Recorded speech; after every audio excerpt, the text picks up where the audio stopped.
పిల్లలు చెప్పాను కదా, ఎవరైతే దేవుడికి కదా భయపడతారో, ఎవరైతే దేవుణ్ణి ప్రేమిస్తారో, దేవుడికి మొదటి స్థానం ఇస్తారో వారికి దేవుడు గొప్పగా కనపడతాడు.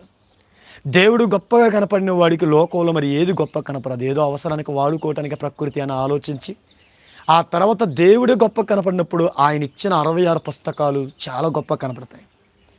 అప్పుడు వీటిని పరిశీలిస్తాడు, శ్రద్ధగా చదువుతాడు, శ్రద్ధగా ప్రార్థన చేస్తాడు, ఎక్కువగా దేవుడి గురించి ఆలోచించడం ప్రారంభిస్తాడు.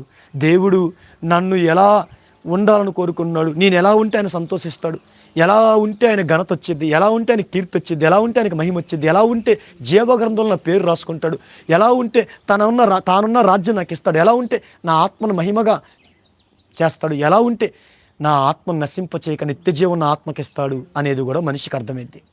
నీకు దేవుడే గొప్ప కనపరావట్లేదంటే ఇంక నువ్వు వాక్యం కాడ ఏం నిలుస్తావు చెప్పండి. ఇక నువ్వు